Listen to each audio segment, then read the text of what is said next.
வணக்கம். இன்றைக்கி ஜானூஸ் கிச்சனில் ஒரு டீ டைம் ஸ்நாக் ரெசிபி பார்க்கலாம். பொரிச்ச கடலைப்பருப்பு.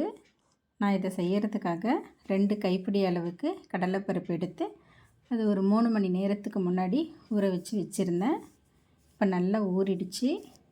இதை இந்த மாதிரி தண்ணி இல்லாமல் வடிகட்டிக்கலாம். வடிகட்டிட்டு அதை இந்த மாதிரி ஒரு துணியில் போட்டு ஒரு 10-15 நிமிஷத்துக்கு அப்படியே விட்டுடலாம். இப்போது 15 நிமிஷம் கழித்து கொஞ்சம் ஈரத்தன்மை இருக்கும் போதே அதை நம்ம பொரித்து எடுத்துக்கலாம்.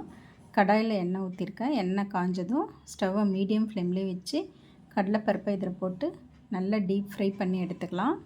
மீடியம் ஃப்ளேம்லேயே இருக்கட்டும். தீ அதிகமாக வச்சா கருகிடும். நிதானமாக இதை பொரித்து எடுத்துக்கலாம். இந்த மாதிரி நல்லா கலந்து விட்டு இதை பொரிக்கணும். இப்போ இந்த எண்ணெயோட சலசலப்புலாம் அடங்கிட்டு கடலைப்பருப்பு நல்லா பொரிஞ்சு இந்த மாதிரி மேலே மிதக்கிற நேரத்தில் அதை எடுத்துடலாம்.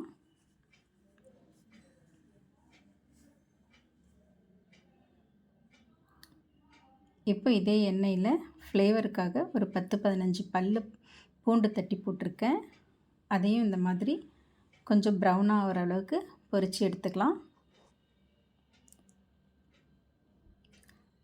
அதே மாதிரி ஒரு கொத்து கருவேப்பிலையும் அந்த எண்ணெயிலே போட்டு பொரித்து எடுத்துக்கலாம்.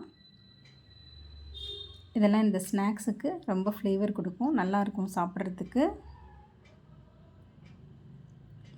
அவ்வளோதாங்க. இப்போ ஒரு பவுலில் நம்ம பொரித்து வச்ச கடலைப்பருப்பு, அதே மாதிரி பொரித்த பூண்டு, கருவேப்பிலை இதெல்லாம் சேர்த்துக்கிறேன்.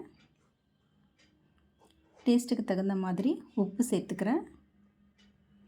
2 சிட்டிகை மஞ்சள் தூள் சேர்த்துக்கிறேன். காரத்துக்காக கொஞ்சமாக வரமிளகாத்தூள் கொஞ்சம் சேர்த்துக்கிறேன். பெருங்காயத்தூள் கொஞ்சம் சேர்த்துக்கிறேன். பெருங்காயத்தூள் கண்டிப்பாக சேர்க்கணும், அப்போ தான் நல்லாயிருக்கும். சேர்த்து இதெல்லாம் நல்லா கலந்து விட்டுக்கலாம்.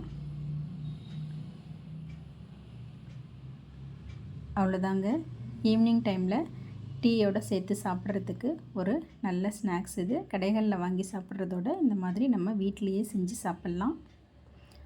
ரொம்ப டேஸ்ட்டாக இருக்கும். தேங்க்ஸ் ஃபார் வாட்சிங்.